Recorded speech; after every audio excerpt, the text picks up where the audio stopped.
Hey everyone, I'm a retired Navy SEAL. Hey, and I'm not a hippie. Yeah. Hey everyone. I know that's a weird start, but did you know that I used to call Will a hippie?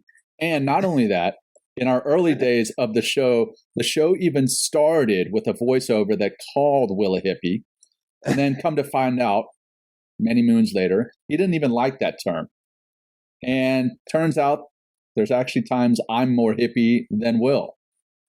And this is just, I know, my God, there's so much history here. This is just some of the fun things that we're going to go along with, that we're going to discover today. So stay tuned for more about what makes Men Talking Mindfulness tick and all the glitches that make us tick. More glitches than ticks sometimes. Raw, uncut, and unapologetic. Welcome to Men Talking Mindfulness. Hey everyone, again, welcome back to Men Talking Mindfulness. I'm John, the retired Navy SEAL who has traded in my combat boots for meditation pillows. Hey, and I'm Will, the non-hippie meditation teacher who somehow ended up co-hosting this wild ride with this dude over there, John McCaskill. Hey, today we're going to take you back to where it all began and how we got to where we are today. What's next, John? Yeah, well, what are we gonna cover? We're gonna cover what you're gonna get out of this. Real quick, we're gonna cover what you're gonna get out of this origin story episode, right? Which actually, now I see that we actually changed to the wrong freaking screen here. We're back to our Doty episode, but I'll take us back to the two people there. Like I said, hey, more glitches than ticks sometimes. But hey, what are you guys gonna get out of this? You're gonna get some behind the scenes chaos. I mean, Will and I. More often than not, we have a green screen behind us. It's all nice and formal. Today, I'm sitting on a recliner and I'm rocking back and forth. You can kind of see it happening, but you're going to see some of the behind the scenes chaos that has happened since the beginning of the show, some of the unpredictable moments that we've gone through, and what shaped our early days of the podcast to what brought us to today. Will, what else? Yeah, I mean, we're going to share our personal stories. Hopefully you get to know us a little bit better. We get to share our unique backgrounds and how the heck the two dudes with seemingly very drastically and dramatically different backgrounds get together. For this craziness that we call Men Talking Mindfulness. It's something that we've just absolutely loved doing, and we love all of you listening. And it turns out, we're not all that different. We're actually become really great friends. And right. I love John like a brother. And it's been incredible. Thank you. It's been incredible to grow a business with this man and really affecting the lives of other people. A business, man. Who knew when this started that we'd actually be an actual standalone entity? So I've got my own business. Will's got his own business. And then together we have Men Talking Mindfulness, just officially became a business earlier this year. But we're also going to be talking about authentic connection, right? We're going to talk about the challenges and triumphs of collaborating together and embracing feedback from one another, right? I asked Will, how did we do on the show? And we talk about that and vice versa. And then we get feedback from our audience, some of which we're going to talk about today. And then we try to stay true to our kind of unfiltered, unapologetic selves. We screw up all the time on this show, and we just roll with the punches. Like I said, like if you're watching this, you'll see what I talked about before. It rolled from the swirl intro to a 3-man or a 3-person window rather than the two of us. Hey, because sometimes I'm not a tech genius and sometimes I screw that up. But anyway, authentic connection, more importantly. Yeah. And, we're also going to, hey, if you're interested and maybe you want to look into direction of starting your own podcast, we're going to talk about the ups and downs of podcasting. And, again, it's been a real fun ride. We're also going to talk about, what's it take to get into the practice of mindfulness, and also what, got us into mindfulness and how it all kind of is working for us and how we continually practice. And we're also going to share our vision for the future and with our Million Man Mindfulness Movement. That's already happening. It's already underway. And if you're listening, then you're already part of that movement. So, hey, just real quick before just a couple announcements. Hey, if you really want to dig a little bit deeper and connect to us and check out what is happening on Men Talking Mindfulness, you just simply text MTM to 33777 or head to mentalkingmindfulness.com. In the fall this year, we have 2 separate live virtual 9-week meditation courses starting this fall. One is going to be on Tuesday nights at 6 p.m. Eastern Time, starting on September 10th, and it's going to run 9 straight weeks. And the second course is going to be on Sundays at 10 a.m. Eastern Time, which is going to begin October 6th.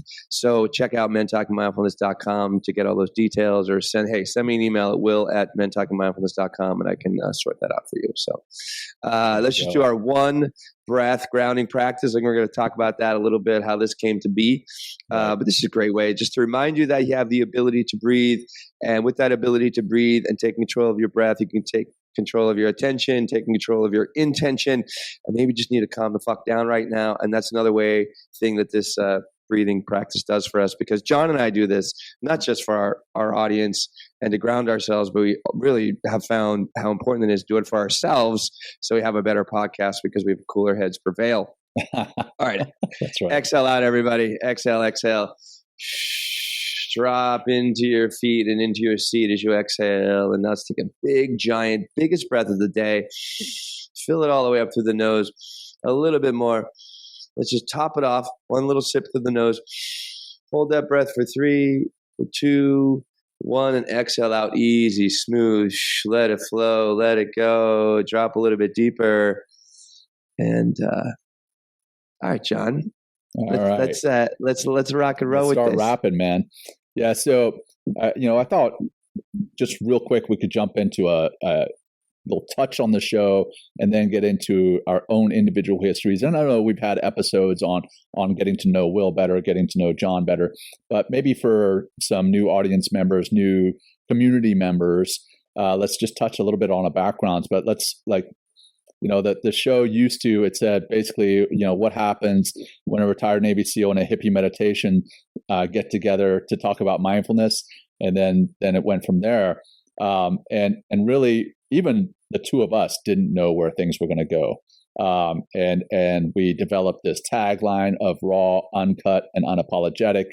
And we've had our brief, or rather our challenges in the beginning, which we'll get into here. But I mean, they range from, recording this show on phones to completely chaotic backgrounds. And now we try to record in our kind of like homemade studios. So it's a lot different to having completely unpredictable Wi-Fi and some other craziness happening, which we'll talk about here shortly. But I thought maybe a good place to start would be, let's tell people who we are. Why the hell should they be listening to us? Maybe they'll be able to relate better to us. I remember when we came up with raw, uncut, unapologetic. You sent me an email, and we were kind of talking about how we're going to introduce the show. What's going on here? Yeah. And I think you had, because we were just going to talk about going live and how it's going to be raw or whatever. And you had uncut in there because it's unedited. And I was like, how about unapologetic? Like, fuck it, man. Like, we're going after this. And here we are. And it really has become a tagline for us. And it's like, honestly, just been such a pleasure to produce in this way, because what we're finding as we continually do the show and what makes it successful is the rawness, which brings up authenticity and and the uncut, which brings up more vulnerability, and the unapologetic nature of just saying fuck it and just diving in and just believing what we're doing, but also catching each other when we fall, which has been so beautiful. And really, it's true. Which actually, that's a perfect segue. I want to come to you next in a second, but that lines up. We wanted to talk about some reviews, and one in particular that we just recently gotten, just a couple weeks back, and it's from a woman. Right, our show is Men Talking Mindfulness, and we talk about what we do for men, but what we're doing for men is also for women. A lot of what we talk about is for women directly as well, but when we talk to men and how to improve men's lives, we're obviously indirectly also affecting women. So this one particular review, it comes from Squeals. So thank you, Squeals. There we go. Review. That's interesting. And it's as a woman, I wasn't sure if this podcast was for me. I couldn't be more wrong. It's refreshing to hear two men talking about mindfulness and the human emotional experience from the point of view of heterosexual masculinity. John and Will are key instigators for the revolution of American men. And revolution has the R in parentheses, so it's evolution and revolution of American men. I love that. And it says, I can't speak for all women, but let me thank you on our behalf anyway. I am learning and growing along with the men. So, hey, if you're a woman out there and you're tuning in, this show could help you out too. This Men Talking Mindfulness show, it actually originally started, it was called Men Talking Mindfulness because it was truly two men talking about mindfulness. And then somewhere along the way, we decided, you know what, let's make this show kind of for men. But just because it's for men doesn't mean that women can't get something out of it. So everybody can. Everybody can. Yeah, I'm not going to, how about this, John? I'm going to talk a little bit about my background, but we also have episodes. Like we have 2 episodes that we'll put in the show notes here that you were interviewed by Clark. I was interviewed by Clark. He's been like a 3-time guest on our show. So we'll definitely put that in the show notes where you can really dive in and hear like 45 minutes of, John or I being questioned. But yeah, what's up? Raw, uncut, unapologetic. I was looking at our episode ratings the other day. I don't know what happened to that episode. I'm sure we have it in our files, but it's not on our podcast anymore. But that's neither here nor there. I'll go back and find it. Yeah, it's not there. I'm not sure what happened to it. Yours or both of them? No, yours is there. Mine is not. So I think you went in there and you deleted mine sometime. I'm just kidding. I'm sure. I'm just kidding, man. I'm sure something happened. But anyway, I will go back and re-upload that so you don't have to. Oh, sorry, I don't know what happened, but I'm sure it was like I mess around with those episodes all the time. I'm sure it had something to. But anyway. Well, really briefly, I love it. I'm Will Schneider. William Herbert Schneider is my birth name. I was born in Wilkes-Barre, Pennsylvania back in 1972. I'm actually a Capricorn, born on the same day as Jesus, December 24th, no lie. Right. I didn't realize, John, that we celebrate Christmas, but Christ is actually born on the 24th, and I was raised Catholic. I was like, I did not know that. It's in the Bible. It's in the Bible. It says something on the eve of Christmas, Jesus is born or something. Anyway, so I guess I'm like, whatever. I'm born on the 24th of December, so you take that as how you want, right? I have like an athletic background, and I love playing basketball. I was excelled in sports in high school. Went on to play basketball in college. Learned a lot of discipline, through playing in sports, and but also really got to know my body, which has really still helped me to this day because I really stay in good shape because I just feel great when I stay in good shape. So. And early on, after I got to college, this biology degree I had, not really knowing who I was, definitely not knowing who I was, what I wanted to do. The only thing I did know was I did not want to live in Hazleton, Pennsylvania, where I grew up. Nothing wrong with Hazleton. I love everyone there, but and it's a great area. I had a really lot of family growing up. We just actually had our 78th Schneider family reunion on Saturday, just a couple days ago. And it's been rocking on. Like this is I think, coming into our 7th generation of Schneiders that do this. It's fun, a lot of fun. So I have this strong family background that's really helped me to succeed, I feel, because I was talking to somebody about that. It just gives me, I have a place to fall back to, or I have a place to go to. I have a whole family energy behind me that allows me to just be more fearless, be more courageous, be more unapologetic with my choices and just go after for what I want. So I left, after I graduated, I got a pharmaceutical company. I worked for a pharmaceutical company in the lab. So I was a big science nerd working in, biopharmaceutical microbial fermentation, which was interesting. Hated it. I love all the people I work with again. I was like, what am I doing? It's a waste of my time. At the same time, and I was contemplating my next step, I fell in love, and then she broke up with me, and I was devastated, and really started making some changes through that. My worldview shattered in that moment, and when I started to put together who I wanted to be, I moved to New York City as an actor. And I started to pursue a creative life. That led me into yoga. Led me into meditation first because I really wanted to be more present on stage, more relaxed on camera. And it helped. And that led me to yoga. Again, just accessing the body, like I said earlier, was really important to me. And then that kind of yoga led me into teaching yoga, and teaching yoga led me into more corporate work that I've been doing, trying to take this off the mat. Get out, no stretch pants, no yoga mats, like in the conference room, helping people to understand, how these simple practices can really make a big difference in their way, in their day. I mean, and then, the pandemic hit. It shifted a lot of my thriving yoga business at the time. And John and I we started to talk just before the pandemic, and then here we are, Men Talking Mindfulness, and we're like 180 some episodes in 9 seasons. And we've had a tremendous impact with our audience, with our community. And we know that because they continually send us emails, direct messages, leave reviews about how this information that we put out every week is helping them at least look at their lives differently, or directly changing their lives in some way.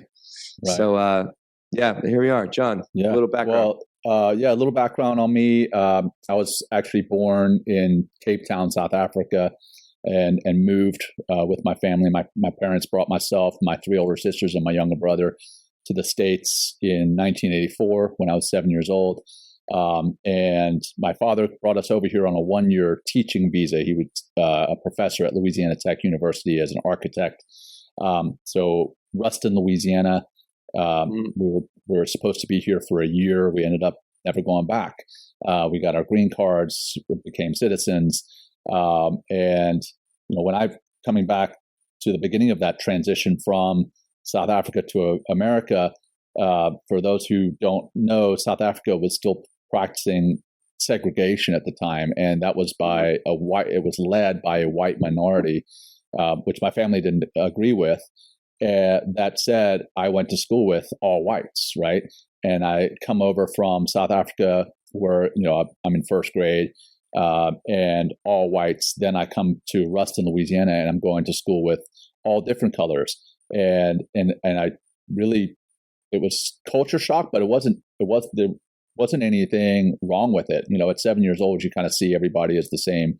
You haven't really developed any really deep sense of bias.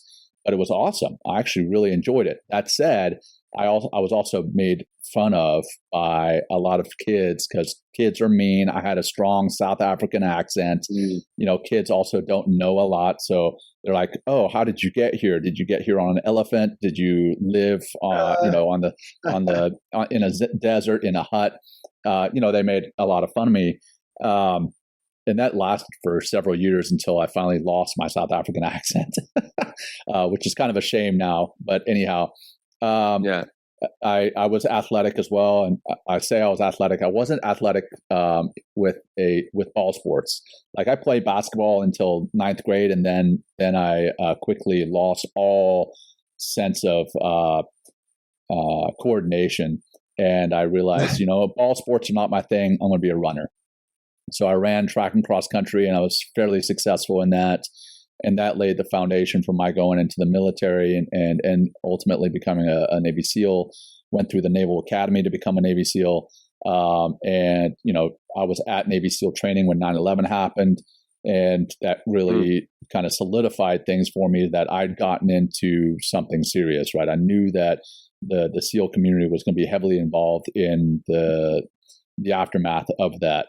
That said, that led to one operation that I was involved in Afghanistan that caused me some serious downs, and that ultimately led me to seeking help. And long story short, the help came through mindfulness and meditation. So that really, when I started to look at what I wanted to do after the military, mindfulness and meditation kind of bubbled to the top of the list of what I wanted to do. And I started talking to a lot of other military folks about it. And that's where Will and I actually came together. We had a mutual friend, Scott Tucker. He was a West Point grad. And I don't hold What's that up, against Scott? him. Yeah. So Scott's been on the show. But Scott, I think he had gone to a retreat with you, Will. Yeah, we did an all men. Actually, it's funny. We did an all men's retreat in Bermuda. There you go. And we just connect. He was a really, really great dude. We just connected over that. And then, he saw John, Navy SEAL is going to do mindfulness. Then you must meet Will Schneider and keep going. Yeah. Yeah. And then we were introduced, and, I was like, hey, it was at a time when I was doing some very heavy networking, trying to figure out who's who, what I should talk to, learn lessons about what the civilian world is going to look like. And I called Will, and we, hit it off instantly. And at the end of the conversation, so many of my networking conversations just end, and then I never talk to that person again. Well, at the end of the conversation, Will's like, hey, let's set up another call for next month. And we did. And I was like, okay, all right, let's carry on this conversation. And the next month we spoke again. And at the end of the call, Will's like, when are we talking again? I was like, all right, this is awesome. This is actually fun. And what we were talking about wasn't necessarily networking. It was, hey, what are the challenges that you've had with mindfulness and meditation? What are some of the insights that you've had? What are some new practices that you found? These types of things. And I was really interested in learning from somebody who was, several years at least ahead of me in this mindfulness journey. And then, the challenge of the pandemic hit, and I was kind of trying to figure out what I was going to do again with mindfulness, because I knew that mindfulness and meditation was what I wanted to do, but I didn't know how I was going to bring it to people. And then I saw Will. I logged onto his Instagram a few times, and I think he had transitioned to doing yoga on Instagram Live, right? Yeah, and I wasn't really familiar. I wasn't really familiar with Instagram Live yet. I maybe watched a few, and then I saw Will was doing it, and then I saw Will's audience was starting to creep up. I'm like, hey man, these calls that we have every month, why don't we just start having those calls on Instagram Live? And that's kind of the initial spark, if you will. I'll throw it back. No, I remember being in my I was living in a 1-bedroom at the time, being in my living room, in New York City, in my little 1-bedroom apartment. And I just remember I was having this conversation, like, and you're like, what should we call it? Yeah. And I was like, men talking mindfulness, and here we are, like, unbelievable. It's just like first, it just had a ring to it naturally. And we love the MTM. I remember that conversation, like, I like the MTM that we have. It's like, kind of a balance thing. John's a big, he's a huge math nerd. So he likes a nice balanced equation, I guess, if you want to look at MTM as a balanced equation. But yeah, and here we are. I mean, it's been such a blast. Man. We just literally are still feeling the excitement of just having Dr. James Doty on for a second time with his. I'm sure it's going to be another New York Times bestseller for him called Mind Magic.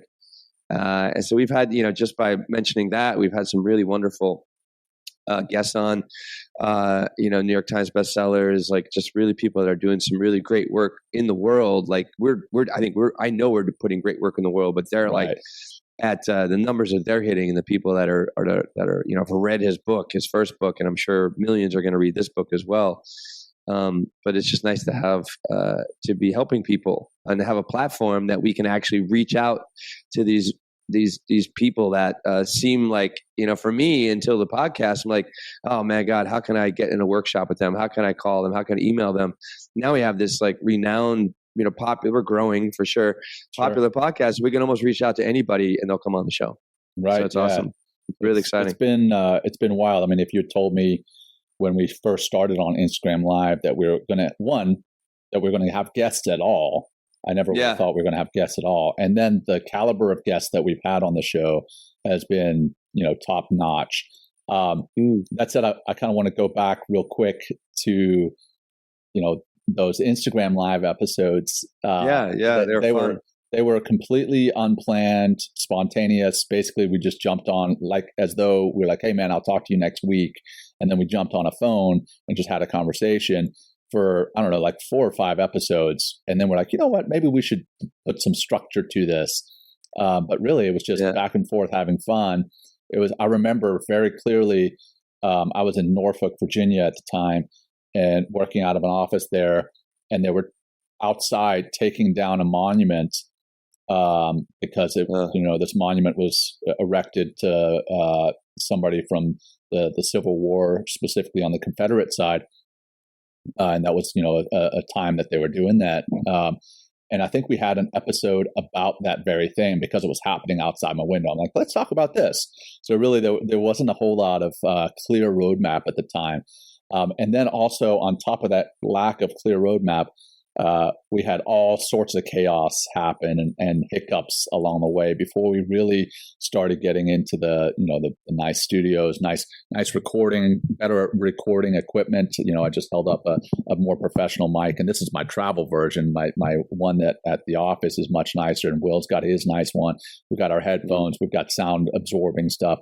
But anyway, I mean, back then I remember I recorded several episodes on my iPhone sitting in my little Fiat, like little yellow car.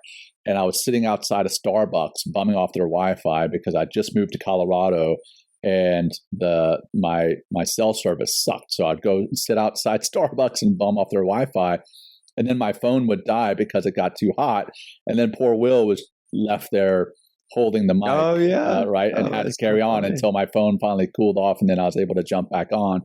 And then there was another time that I was like, okay, well, my phone has been heating up, so let me take my computer, and I set my computer on top of my steering wheel and sat there outside of Starbucks. And then another one, I did it outside or in my RV while my family was walking through the RV. My dog Zinnia, who Will loves, she made a little cameo appearance on the show. So we've had some, family interruptions, Wi-Fi from Starbucks, overheating phones, all sorts of crazy. Oh, I had, we had Stephen Kotler on, and it was around this time of year, I think 2 years ago, and my computer just went out. It was so hot, it was overheated, and I got an ice pack from the freezer, and put it on my computer. It was back on in like 3 minutes. Yeah, and that's right. That's the caliber of guests that we've had on the show, but also the caliber of chaos that we've had on the show, right? Doesn't matter, right? Raw, uncut, unapologetic. Yeah. Our first episode with Jim Doty, I was doing out of a hotel room, and I had shitty Wi-Fi, so I had to turn my camera off. And then his sound was not great. The message he put out was fantastic, but his sound wasn't great. This one coming out next week that we just recorded with him was much, much better. Video, audio, it's going to blow you guys away. So we're very excited to share that next week. But anyway, that's kind of the where we went. And then at some point, we're like, you know what? These Instagram lives, they're fun and all, but all 6 people who are watching, we're like, hey, maybe we can expand the audience. And we found a way to actually rip the audio off of Instagram. And I had been doing a podcast for a nonprofit that I was working with called Veterans Path. And I said, you know what? We can turn this into a podcast. And so we took the audio. Again, if you go back and listen to our first few episodes, you'll realize where raw, uncut, and unapologetic truly came from, because the audio was Instagram Live with two dudes holding phones up. Anyway, we ripped those off and realized, okay, more of our audience is on the podcast platform. Let's do that. And then from there, we're like, you know what else can we do? We can do video. So we started putting video out on YouTube and LinkedIn Live, and we'll talk about, the ups and downs of going live here in a second. But this whole thing, kind of like that review that I read before, it has been an evolution and continues to be. We're learning all the time. We're tinkering with the show all the time. The tech changes. We're just having fun. Yeah, it's also not even like, and that's the one thing that I think that really helps us to bond really closely, John. And I think that bonding of, we've been, just like you said, our origin story starts with a phone call. I didn't know you. I didn't meet you. It wasn't until 2 years later, that actually physically met in Costa Rica, getting ready to like trip balls on psilocybin, with Beckley Retreats, which is awesome. We have 3 episodes on that, and really phenomenal. It was great to meet you. We met Chris Irwin there. I got to meet Neil in person finally. We took Matt Greenhouse, who's been on the show as well. Shout out to my boy Matt Greenhouse. But like it's not just the growth of and trying to continually enhance the show's quality itself, but in enhancing the quality of our own character by continually like practicing. Like we read all these great books, like this Mind Magic was just phenomenal book. And now I have like a whole nother set of skills that I can begin to bring and manifest and practice. I mean, to manifest. And I have my book, my Men Talking Mindfulness bookcase over here. And I've learned something from every single one of these books, and it's helped me, to be a better person, to be a better family man, to be, just to be a better teacher. It helps me be better with myself, because we just don't, talk the talk, we walk the walk. And we put tape over our mouth, we're like, we're wearing whoops together. Hold on,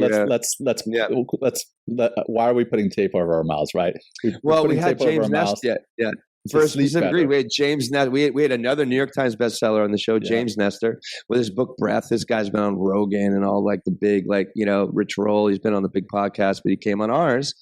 And, reading the book, it's like, oh, fuck, if I tape my mouth, I'm going to get a higher quality of sleep. Right. If I tape my mouth while I sleep, right? We're not just talking about walking through the whole day with tape.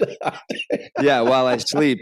So it's just another example of things that we've learned from the show that has enhanced our own lives and our relationships with other people and ourselves. And it's just a nonstop experiment. And completely with each other all the time. Yeah. I mean, that's one, I don't know if I'd be able to. I don't know what it'd be like. Obviously, I don't know what it's like to do a podcast on my own, but I don't know if I'd want to be honest with you. No, I'm serious. No, I'm serious, because it's like, we have a yin and yang that really flows. We also have a yin and a yin that works together, a yin and a yang and a yang. You know what I mean? We kind of like are able to make it all work all the time. Like whatever gaps I have in my thinking, or gaps I have in my being, or the things that I fuck up with on the show, like John is always there to pick up the slack or fill in that gap. Vice versa. Yeah. And it's been, and to have that kind of relationship with someone is just, I thank you, John. I love you. It's been so nice to be able to do this. And I can't wait to see, as we're really starting to grow now, how it's going to just continually bring in more men, bring in more people, help more, have more events and stuff like that, have bigger guests and, offer new opportunities and more opportunities for people to become more mindful and meditate. And, we're building a community. I'm sure there'll be more retreats down the road. Just so much exciting things that have come from this unity of two men with the passion to help other men be better men. Right. It's awesome. And, one, thank you for saying that. And everything you said, I firmly can say straight back to you, man. But I also have found that in the past, in working in a ultra masculine space in the Navy SEAL teams, and then before that, being an athlete in high school, working with other men has always kind of been a beating my chest kind of thing. Hey, who can lift the most weights? Who has competitive? This competitive nature. And I don't have that with you. I feel as though the two of us work together and we've set our egos aside. And because of that, that has allowed me to learn to work with other men in a non-competitive way. And I think that's been phenomenal. And, having ideas that we share, having this mutual growth, and even, I don't even want to call them disagreements, but we don't necessarily see eye to eye on everything with the show. I at one point was pushing hard for a book, and Will, he was like, you know what? Let's table that for now. Let's work on the show and growth and growth with the show. And I was like, you know what? You're right. And there wasn't any, that motherfucker, he doesn't understand my vision. Like the two of us, we have the same vision. And this, I don't want to make this show just about the two of us patting each other on the back. I'm saying that because you, our listeners, our community can do that if you haven't already. And we have seen in our Everyman episodes that we've had, they talk about the fact that they've changed the way that they do things, and they work differently with other men. I mean, heck, two of our good friends now, and they've been attendees at multiple retreats. And Randy Bach and David Valadez, they met because of our first Everyman episode that we ever did. David actually happened to listen to that episode. Then Randy and David became friends, not even because of that show. They became friends off to the side. And then one day David is like, yeah, I was listening to your first episode, and there were these two guys. I was like, that one of those guys was Randy, right? And they hadn't even realized that the reason that David had started listening to the show was because of Randy, and they were already friends. So kind of a wild sidetrack. So let's see. Let's get back on track here. Let's see. IG to the podcast. Oh, the live piece. When we decided to go live, man, I tell you that has made me a better speaker. It's made me do my homework because I don't want to come across as an ass. Yeah, we still have our raw, uncut, and unapologetic stumbles, but we do our homework, and it's made us both better speakers. I've seen growth in Will, and I hope that he's seen growth in me. Oh, for sure, But that's a testament to challenging yourself, right? If you're listening and you haven't pushed yourself to do something that's uncomfortable. It was uncomfortable. So going from Instagram Live, where I had a few hundred followers. I've since deleted my Instagram account, but I had a few hundred followers. Will had several thousand, but we had people like trickling into the Instagram. And then between the two of us on LinkedIn, we had, like tens of thousands, 20, 30, 40, 50,000. And, that we would have at points, we had 100 plus listeners were tuning in live, and then thousands would tune in over time. And the anxiety level, that bumped up, but it was a good thing. It made us uncomfortable, and we pushed ourselves to do that proverbial get comfortable being uncomfortable, right? Yeah. I mean, it was a lot. I really I felt like I was also back on stage. Yeah. Going live. Curtains go up, and you just got to, you just got to. You're prepared, you practice, you rehearsed, you just you just go jump on. And one thing I've also learned that really, I think, has helped me be better in a live, organic, very active space. Because we don't know what's going to happen. We talked about some glitches that we've had, and there's going to be more glitches in the future, but it's just but that's what we built into the show. Because what we've seen as we've gone live, it forced the natural authenticity and vulnerability immediately, right? And authenticity is the highest ranking emotion that people are tuned to, so it really helps our show really go. But I've been teaching in New York, for a long time on my feet, in person as well. So it's a different format, or we're on a screen. We have technology going on, we're, I'm not used to also talking kind of, structured in some ways, but also off the top of my head based on my experience or based on my homework. And, I definitely, and it's changed a lot, it's definitely helped me become a better speaker. I'm a better reader now. I've slowed down considerably when I speak typically. I'm also able to, just being a host, asking better questions, letting go of my expectations of what the podcast should look like. We have no idea where it's going to fucking go. Sometimes we just have no idea. These ones. Yeah, especially with these. But it's but also coming back to what really helps us, the show, is just how are we adding value to our community? How we, how is this going to help other men, other people that are going to be tuning in, listening, and just having the heart of the show being about helping other people. It just makes, for me, all that stuff go away. And also knowing every time I show up authentically, there's a natural forgiveness that kind of happens in that space, because you allow others to be who they are, and human beings are just fundamentally flawed.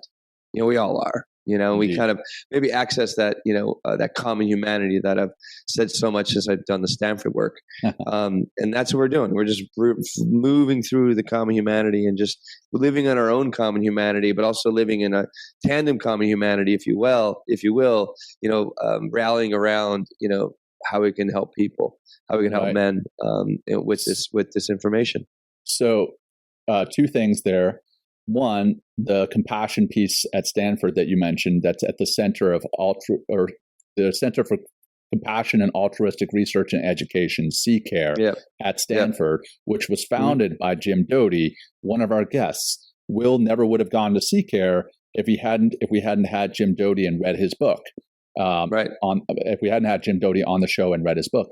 So, the show has changed us. The guests have changed us. But we also want to let you as the audience know that you have changed us and you've changed our show.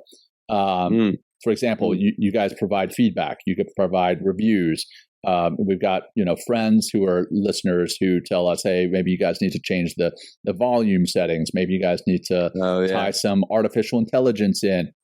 And then we also have feedback that is friendly, but it's also a little funny to hear. It's like people were telling me initially, and I was still in the Navy, right? I was not allowed to grow a beard.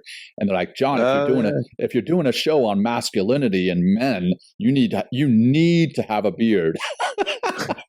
and then people, Will was, what is Dr. Shauna Springer calls your beard demonstrative masculinity. And she compliments your beard, but then there's other people like, Will, we would love to see you with no beard, or all sorts of craziness that you don't even think about, right? Like the background needs to change, or the picture in your office is a little off center. It's like the craziest things.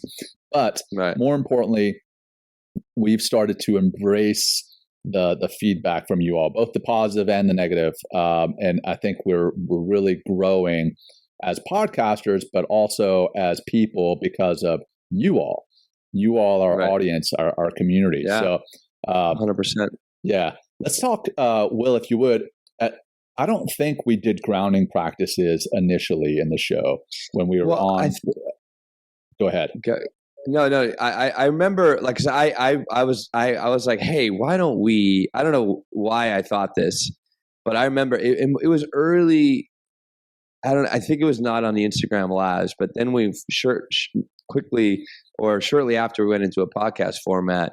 I was like, why don't we do? There's two things I was asking. I was like, why don't we do a grounding practice? Just as a teaching moment, for our community.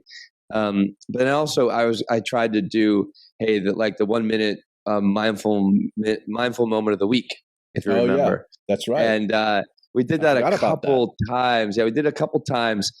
And then it was getting too long, and you're just like, I think we just got to get right to the gas or do this or that. So we lost that, which is fine. I totally agree with it. But then grounding practice is like, that's changed as well. Like we thought it was taking too long and we were losing people's interest. And, us being math nerds, both, I have a science background, John has a math background, which, overlaps very well, because we both had to be heavily educated in math. We start now we have after analytics, 5. Yeah. And we start to look at the analytics, and we're seeing like this massive drop off in the beginning because we have a long intro. We have fucking announcements that run for 4 minutes sometimes, or whatever. And then the breathing practice gone for 4. By the time we get to the show, it's 12 minutes to get to the content of the topic. So we cut all that down. So we have a 1 breath breathing practice now. But also what we've done in order to give people the opportunity to practice, we have, and we just need to add more, I think, John, as well. We have different breathing practices on our feed, the Men Talking Mindfulness feed, that you can get to know, practice, and continually come back to. So, with that, also an exciting announcement, but tied to what Will just said is we partnered with mindful.org. And their podcast, the 12-minute podcast, the 12-minute meditation, and some of our meditations that we've done for our show are going to go on there. And then we're also going to be guest writers for mindful.org and Mindful Magazine, which is super exciting. And those are other things that we're doing to grow the show, but also to grow, more importantly, the influence of the show. And then potentially point our audience toward Mindful Magazine so they can continue to grow, and vice versa, point the audience of Mindful Magazine at the show so they can continue to grow there. So it's pretty wild, all the things that are happening. And they looked at us, if I may, like, because we're in the men's space, and that's one thing that's kind of the gift of the show is, we know, I mean, men out there, we're suffering terribly. We can look at the suicide rates compared to men and women. It's like 4 times greater for men, or if not approaching 5.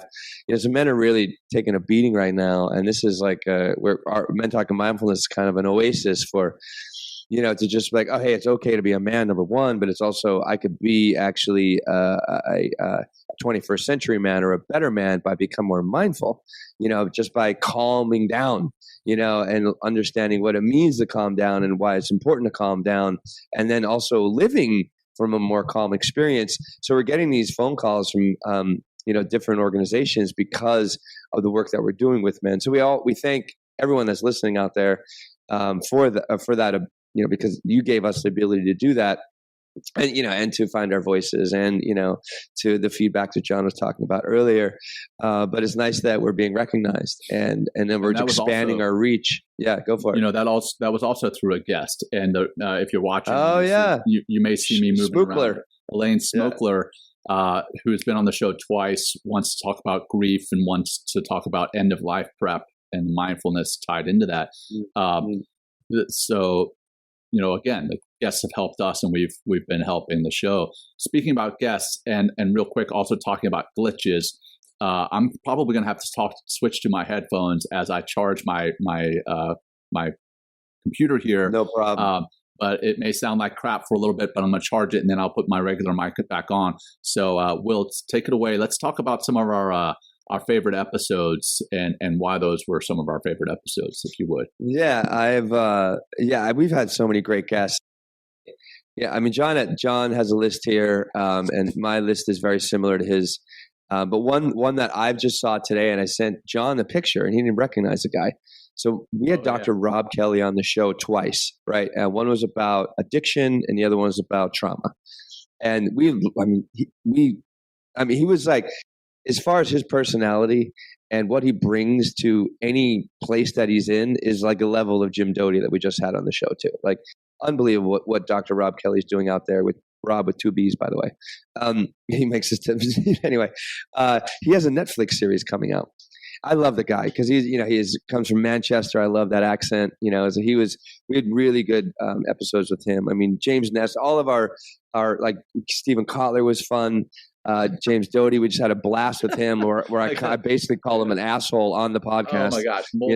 In our latest episode. Yeah. I mean, it was funny. With Kotler, he was like, I think we asked him right off the bat before he came on the actual show, kind of the talk before. And we're like, hey man, how's it going? He's like, oh, I just snorted 3 lines of Coke. I'm doing great. Oh my God. He was just kidding. But then we also just had James Doty on.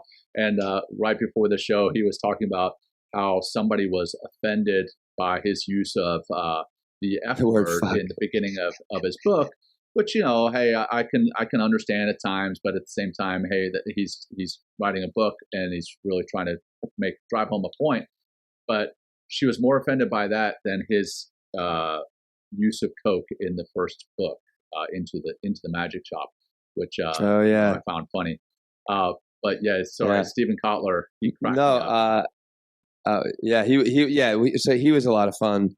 Some of the ones that I'm just going off the top of my head that really stick out to me. We did Brett Kotler we just had last week, who has been really fun and exciting. It was great bringing in the everyday mindfulness episodes just to really talk to regular dudes about how mindfulness is working for them and what they're doing with mindfulness and how that's changing their lives. I really like, I'm blanking on his name right now. The Gift of Adversity, I thought was a really solid book that really had a nice Marcus deep impact on me.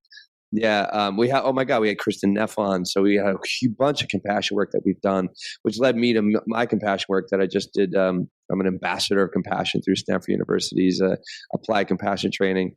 And then, but like just solo episodes that I really enjoyed. the one we talked about on politics, I think is very applicable right now, which is kind of fun. And we did it in the right way, in a delicate way, but also like, this is our fucking thoughts around it. I liked what we did with Dr. Clark Chilson.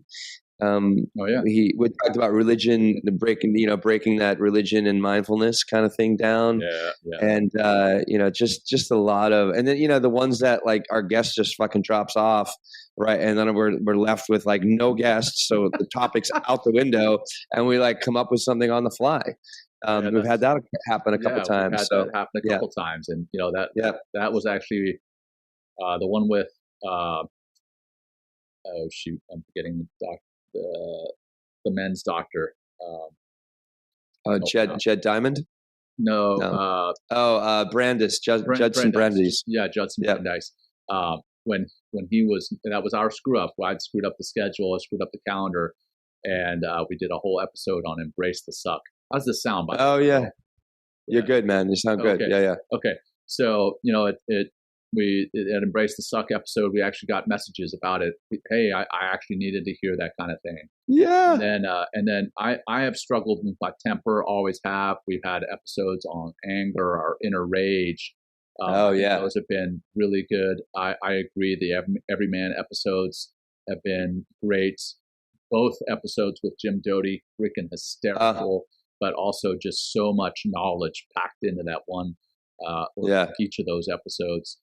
We had Elise Michaels on at the end of last season, and porn addiction, and it was about a porn addiction, yes, but we also ended up talking about how to better relate to our partners, right? And she was messing with me about, John's over there taking notes. Yeah, she was hysterical. Let's see.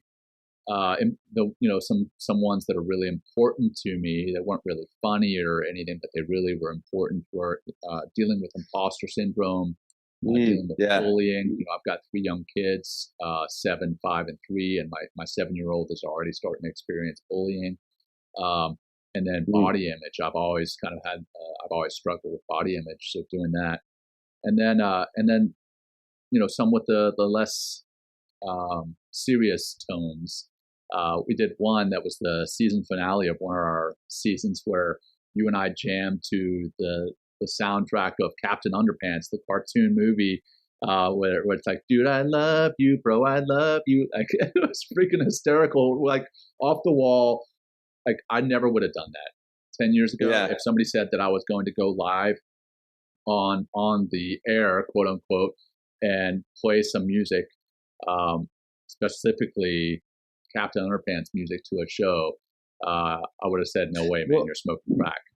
Yeah, we did an episode also about being silly and ridiculous or something like that, or having fun, which is really wild. Yeah, you really let loose. We both let loose on that one. It was danced a little bit on that. We danced. We were doing all sorts of fun and crazy stuff. Like that was a lot of fun. And one thing, having those guys on the Holistic Life Foundation. Oh yeah. And their book, they opened season 6, I believe.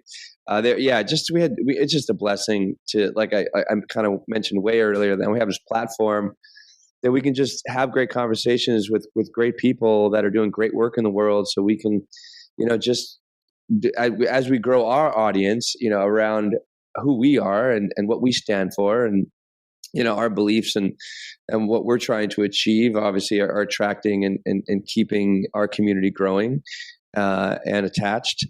And it's just I don't know.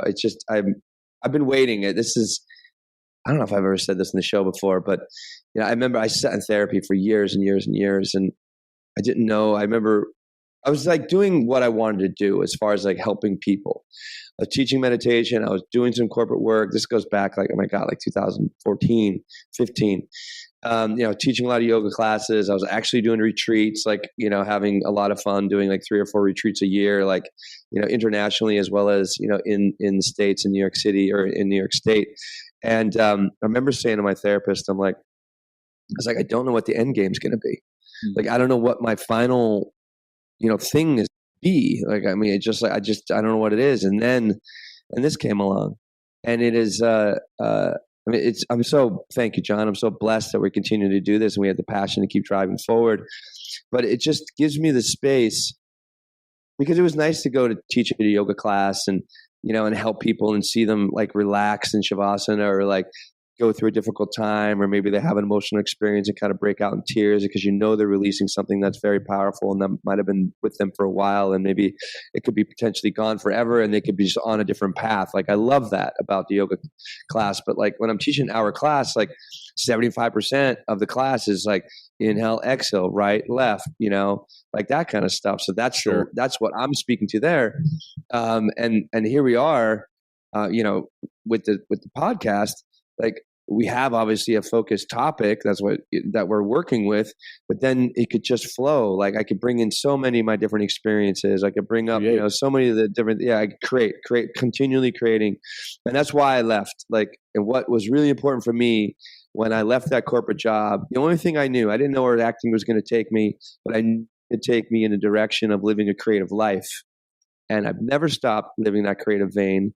Mm-hmm. And by living a creative life, but also attaching my own creativity to a higher purpose of helping other people, here we are. Men Talking Mindfulness. We're in season 9 now, which blows my mind. Yeah. Oh, absolutely blows my mind too. And I love the vision there, right? Helping other people through creating.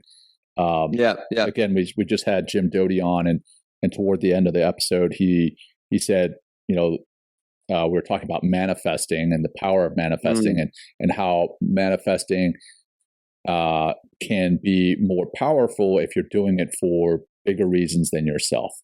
And he spoke about this one young lady who was struggling to get into medical school, and then she did manifest it to, or rather so that she could help other people, rather than manifesting it so that she could be a doctor, or so that she could be successful in her parents' eyes, or anything like that. She was like, you know what? I want to help other people. This is how I'm going to do it.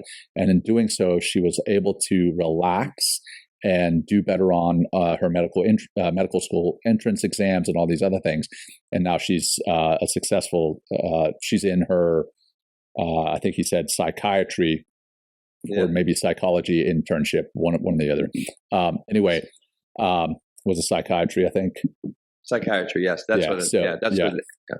Yeah, so medical school to become the psychiatrist. Okay, so the reason I even mentioned that is he also talked about, in today's younger generations, if you ask people what they want to do, in the top 5, it's something like, I want to be an influencer, I want to be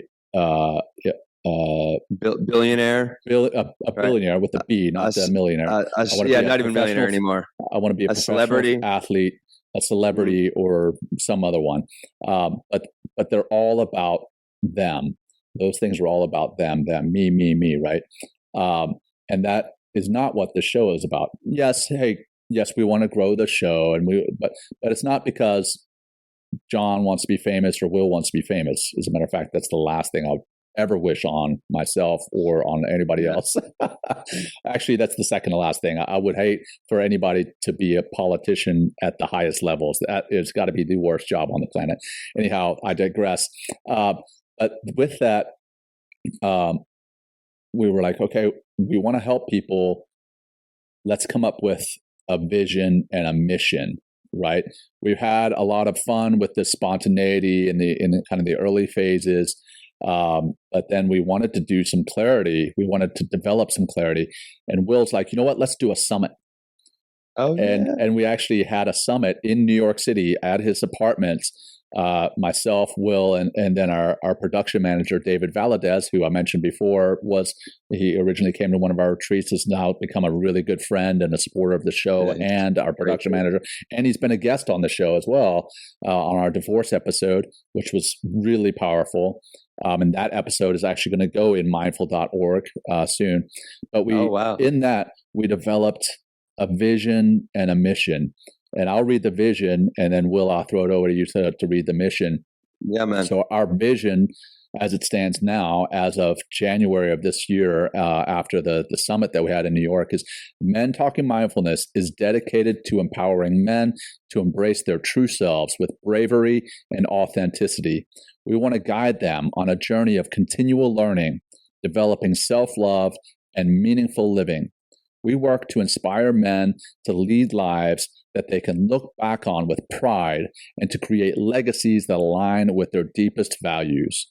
We are committed to cultivating a space where vulnerability is strength, being yourself is the norm, and where every man can unleash their potential to live a life of exceptional impact and fulfillment.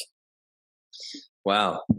Yeah, that's what we're doing. Every time I hear that, I'm like, God damn. I know. Every time I hear it, I'm like, fuck. Yeah, I know. I get chills. Like, God damn.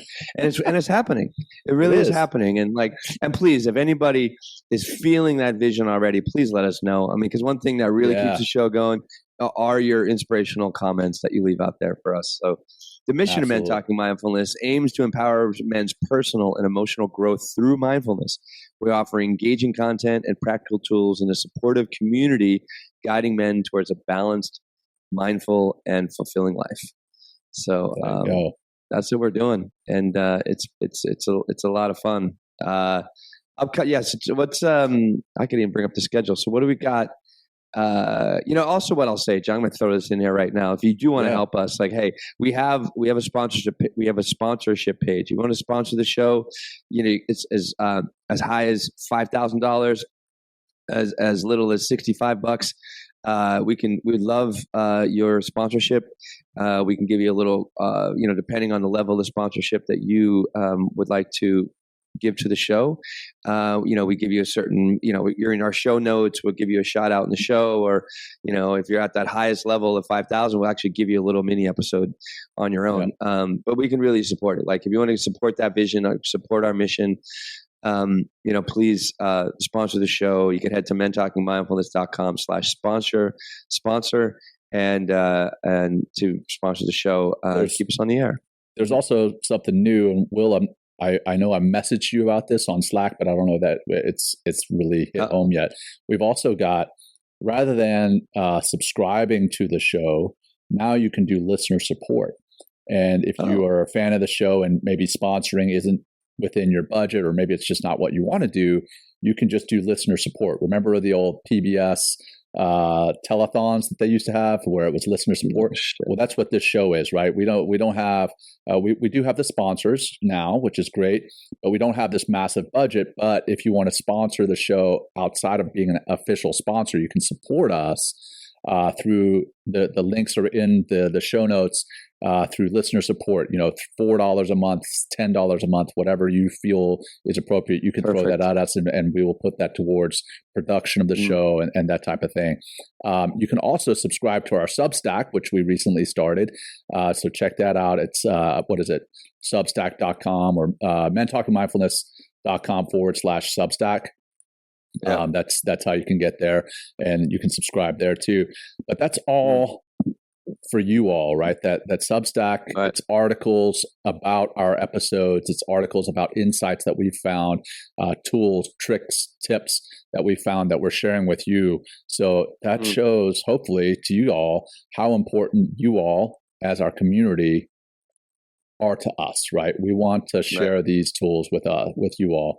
Again, it's not so that we can be billionaires, because that's certainly, again, I would never wish that on anybody. Like Jim said, more money, more problems, right? That's not something that I wish. But I want to empower our listeners, and that's through listening to the show, watching the show, and through reading our Substack. So check that out. Thanks for supporting us, everybody, or even just simply supporting us. Every time you hear the show, just share it on your social, or send it to a few friends of yours that you think it can be helpful. That's a great way to do that as well. We have we have a whole season coming up. I don't even know, we should run through all. I'm not going to run through all of them, but we have I think we're going to get Michael Easter on the show with his book Scarcity Brain. I think he's coming on. We're going to be talking about perfectionism and perfection trap.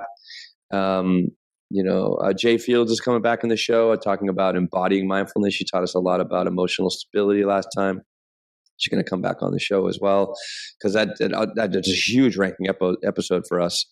So about emotional stability and understanding and creating more emotional literacy for, because I can't believe how ignorant a lot of men, and I was too, and I still am, to the whole spectrum of emotions that we experience.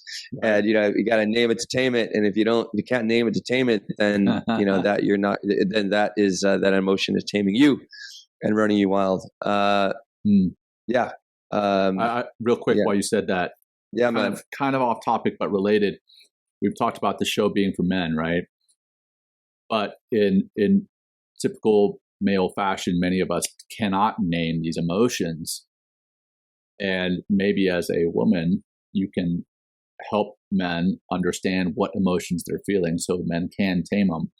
But also as a parent, I've got a little boy, and he is very expressive in his emotions. But when I ask him, hey, what is it that you're feeling? He doesn't know how to express that. Now, granted, he's only 5, or rather, he knows how to express it, but he doesn't know how to tame it or name it to tame it. So just this morning, he was playing with a toy VW van, and he was doing something with it. And I said, hey, man, hey, buddy, are you getting frustrated? He said, no, I'm mad. I said, well, let me explain to you frustration and versus getting mad. And then at the end, he was like, yes, I'm not mad. I'm frustrated. And, that's something that's important as a parent, right? Maybe you're a woman listener, right, who has little boys. Maybe you're a wife. Maybe you're, a daughter of a man, and you need to listen to understand the man's perspective on being a father, because that's a complicated thing as well. So there's lots of reasons to listen, whether you're a man, whether you're a woman. Bottom line is we appreciate you all as our audience, as our community. So that's all I got, Will. What about you, man? Any last closing comments? No, I just want to give a big thank you to you, John, for, no, really, but then also to our community and to everybody that supported us, everybody that has sponsored us so far, all you sponsors that are going to eventually, we appreciate that. Please give us feedback. Like, I think one thing that you can really help us to do, and you can send an email to info@mentalkingmindfulness.com, is like, what topics do you want to hear about? It's okay if you've already heard it before, because there's always we've talked about, I'm looking on our schedule, John, so the 4th time we're going to talk about anger. Yeah. We talk about rage. Procrastination twice. Right. Yeah. We speak often about similar or even sometimes the exact same topic, because people need to hear other aspects of their angles. So. Yeah, other angles. Yeah. So, we invite you to please help us inform more of the show by saying, asking us to bring a topic on to the show, or a particular writer or a book that we can break down. Because, what I love, another thing I love about the show, it's like, we can create, mindfulness is just another way of creating awareness in your life, and we want to create awareness that help people to live healthier and more harmonious lives, and be more courageous, like we kind of talked about in our vision and our mission statement. So if you attune to that, maybe just put your head around, it's like, hey, how can I help the show? And sometimes, again, just helping the show is just sharing the show and getting more people involved, because we also have, one thing I'll say is, our big mission is having million men become more mindful. And it's a heavy lift, but John and I are obviously the genesis of making this happen, but it's going to take a lot of men and a lot of people getting involved in order to get to 1 million men. And you can start doing that right now by just sharing, liking, speaking to others. We have merch store as well, if you want to support us that way and get some Men Talking Mindfulness merch out there. So people are like, yo, what the fuck is Men Talking Mindfulness? Be like, oh, dude, it's these 2 great fucking dudes. I have a podcast. And, anyway, we'd appreciate that. So I think that's all I really got, John. Just a big thanks and big gratitude for everybody out there. That's right. That's what this show is for. This particular episode is to really drive home and express our gratitude. Yes, it's our origin story, but it's also our opportunity to say thank you. True. Thank you to one another. Will, I definitely want to express gratitude to you, my brother. Thank you so much for who you are and what you do. And again, to our audience, I don't want to beat this dead horse, but I am going to one more time. Thank you. Thank you guys for who you are and what you do. That said, until next time, take care, everyone. Peace. Peace, everybody. Thank you. Thank you. Thank you for joining us today. We hope you walk away with some new tools and insights to guide you on your life journey. New episodes are being published every week, so please join us again for some meaningful discussion. For more information, please check out mentalkingmindfulness.com.